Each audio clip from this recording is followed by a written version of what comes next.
Kenapa Fir'aun yang super power itu bisa dirobohkan kekuasaannya oleh Musa? Karena Musa tinggal dalam istana. Kenapa Musa tinggal dalam istana? Karena dirawat oleh istrinya.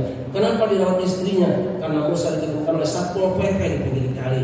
Kenapa ada di pinggir kali? Dihanyutkan oleh ibunya. Pertanyaan kita, kenapa sang ibu bisa menghanyutkan anaknya? Lihat ayatnya. Wa auhayna ila ummi Musa an ardi'i wa idza khifti fala taqulu la taqulu kadzalik inna ratuhu wa ja'alna mursalin.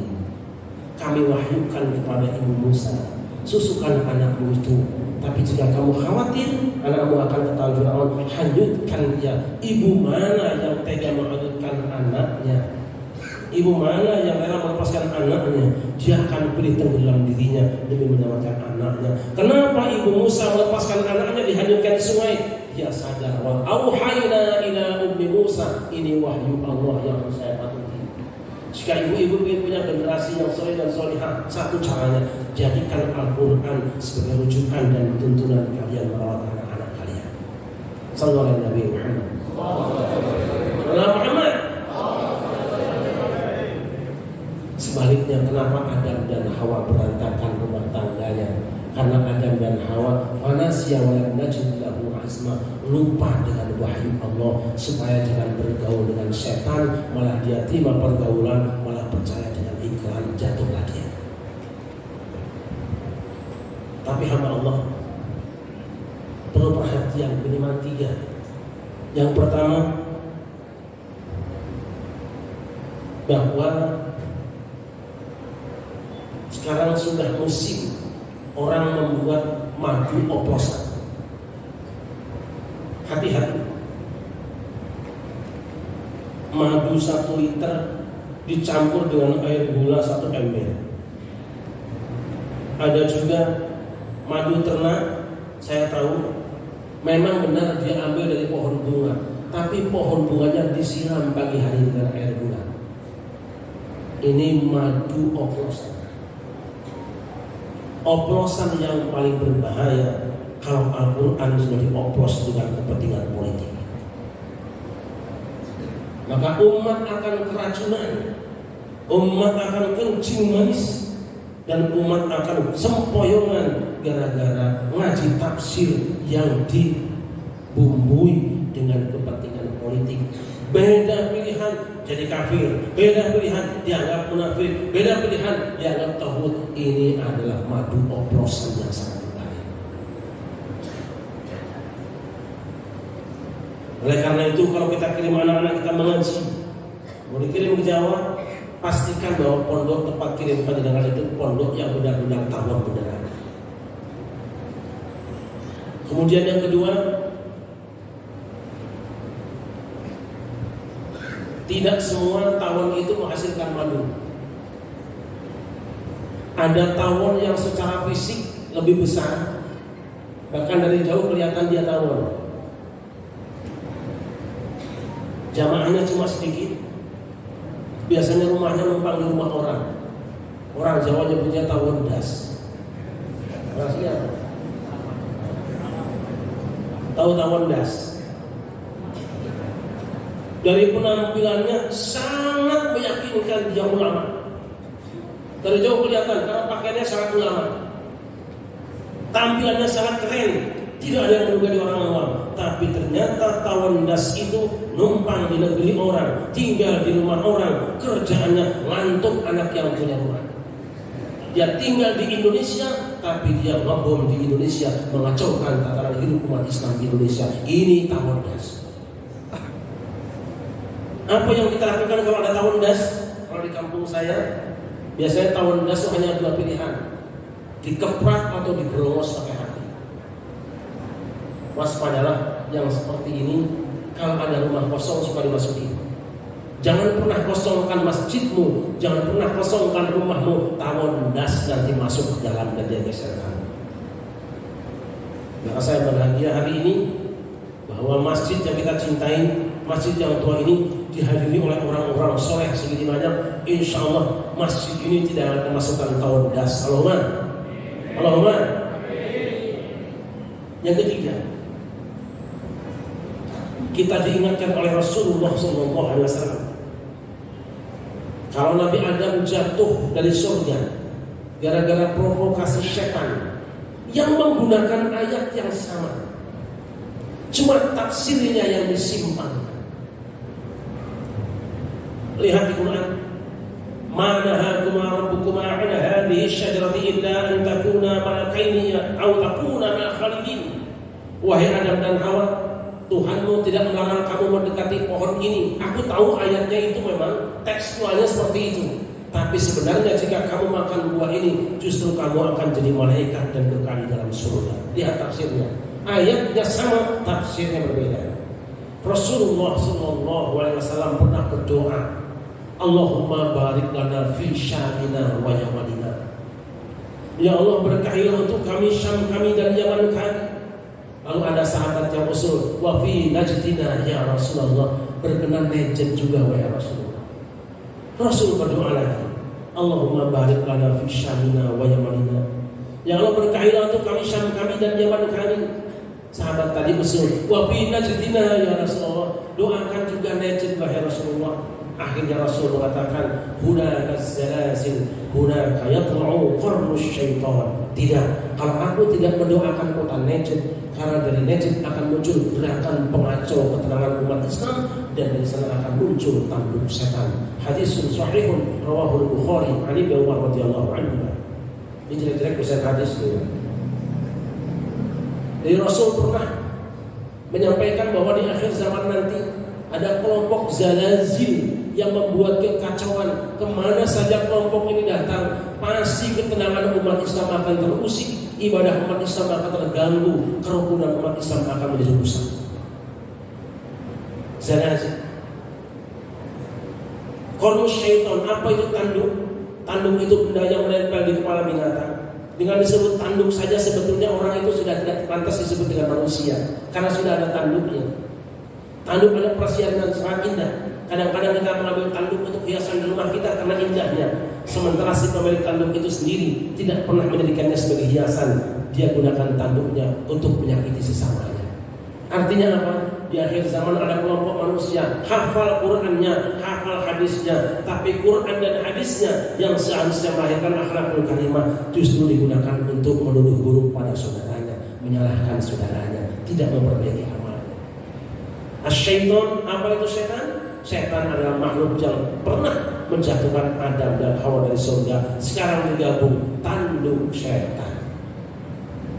Tanduk bahaya, setan bahaya, digabung. Di akhir zaman akan muncul kelompok tanduk setan yang akan mengacaukan persaudaraan umat Islam. Siapa mereka? Dan dari mana? Hadis menyebutkan dari Najd. Cuma para ulama berbeda pendapat tentang makna Najd.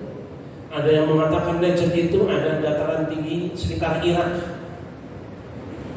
Tapi ada yang mengatakan Najd itu adalah Najd Saudi Arabia. Sampai sekarang masih ada kota Najd. Yang mana? Lantas siapa mereka? Yang mengatakan bahwa Najd itu Irak. Mereka mengatakan bahwa aliran tanduk setan bisa jadi itu ada aliran Syiah, karena Syiah mengkafirkan sahabat Nabi, bahkan mengkafirkan istri Nabi.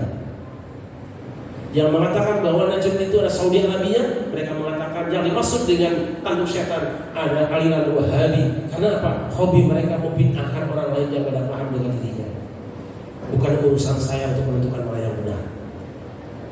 Bukan urusan saya untuk mengurus mana yang benar. Tapi yang pasti Najd tempatnya dan Asahan berada di zona aman. Insya Allah Asahan tidak disebut di situ. Tapi bukan berarti tanduknya tidak bisa sampai di sini. Oleh karena itu waspadalah. Jika ada orang yang mengkafirkan saudaranya, menyesatkan saudaranya, membid'ahkan saudaranya, catat, bisa jadi itu rombongan tanduk setan. Hamba yang dimuliakan, yuk kita baca lagi bareng-bareng. Allahumma arhamna bil Qur'an.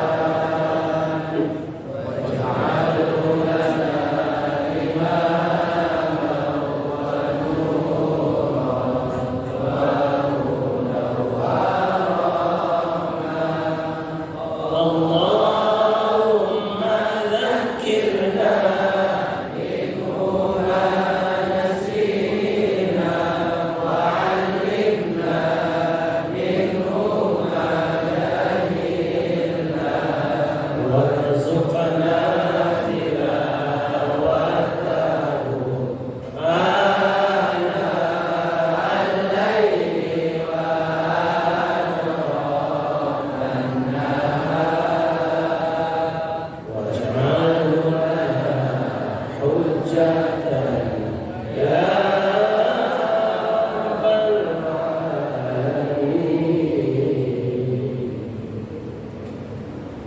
Kita punya prinsip ra'yuna shawabun yahtamilul khata' wa ra'yu ghairina khata'un yahtamilus shawab.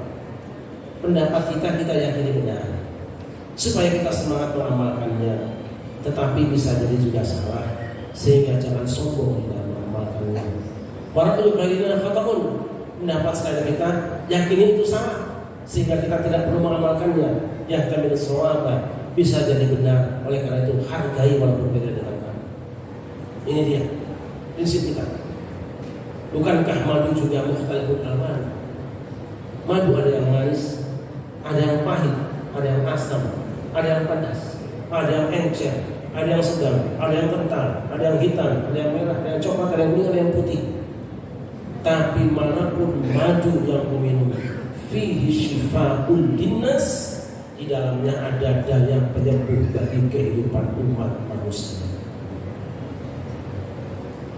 Ada orang yang minumnya madu tergantung yang dibikinnya dari pohon karet pahit, dari pohon kelapa madunya manis. Begitulah ayat Al-Quran, ada ayat-ayat yang manis, ada ayat-ayat yang pahit, ada ayat-ayat yang asam. Makanya ada kiai yang kalau pengajian nyanyi terus, salawatan terus, aja ambil ayat manis, paham terus, memberi optimisme terus, itu madu yang manis, ayat yang manis. Tapi ada dai-dai yang ayatnya takbir walaupun belum lebaran, itu dia ambil ayat yang pahit. Ada juga nanti yang kerjanya nyindir orang terus kritik pun, itu ambil madu yang asam. Semuanya ada. Tapi ketiga tukang madu ini harus rukun, harus bareng-bareng, harus damai. Untuk apa? Syifa'un linnas, bareng-bareng menyembuhkan penyakit kehidupan umat manusia. Nah, untuk NU udah biasa saja. Beda udah biasa. Bapak juga cari istri juga beda-beda kan. Ada yang senangnya istri yang gemuk kan. Asal lihat yang gemuk seneng aja. Ada juga senangnya yang kurus, asal lihat yang kurus pengen. Masing-masing punya dalil. Kenapa kamu punya istri kok kurus banget sih? Biar awet bahan baju. Nah, kamu istrinya gendut seperti itu sih, kayak nggak kok bosok, kenapa sih? Ya nanti kalau ada maling saya tipu pakai dia aja. Masing-masing punya alasan. Mereka itu hamba Allah. Yuk di kesempatan yang berbahagia ini, tapi yang berbahagia, kita bareng-bareng jaga kerukunan kebersamaan. Sebab melihat Indonesia yang indah ini, bangsa-bangsa lain di dunia itu iri. Indonesia ini aneh. Bayangkan Yaman, gudangnya para habaib, tiap hari ada bentrokan. Mesir gudangnya ulama, tiap hari ada bentrokan. Yang sholat Jumat dibantai, yang dibantainya orang Islam, yang membantainya pakai takbir juga. Irak juga sama, tiap hari ada pembantaian. Suriah ada pembantaian. Tapi Indonesia, alhamdulillah, bukan cuma beda aliran, bukan cuma beda paham, beda suku, beda agama, tetap damai. Karena kita sadar damai itu. Kenapa mereka seperti itu? Karena ajaran yang mereka sampaikan pada umatnya disampaikan yang panas-panas. Begitu panas dalam, nah kalau ngomongnya itu kayak orang sariawan, tidak jelas bicaranya. Indonesia punya obatnya. Sariawan panas dalam, obatnya ada di Indonesia. Apa? Larutan penyegar, caka, ya. Apa artinya? Islam di Indonesia itu Islam yang tawassut, pertengahan. Islam di Indonesia itu tawasul, selalu menjaga keseimbangan. Dan Islam di Indonesia adalah Islam yang tasamuh, toleran dalam perbedaan. Itulah Islam Nusantara. Makanya saya sering katakan, kita butuh dengan ulama Yaman, tapi Yaman lebih butuh dengan Indonesia. Kita butuh dengan ulama Saudi, tapi Saudi lebih butuh dengan ulama Indonesia. Kita butuh dengan ulama Irak, tapi Irak sekarang lebih butuh dengan nuansa Indonesia. Makanya kirimkan IPK, kirimkan IPK ke Yaman, kirimkan ke Suriah, kirimkan Banser ke Suriah. Insya Allah sampai sana mati semua.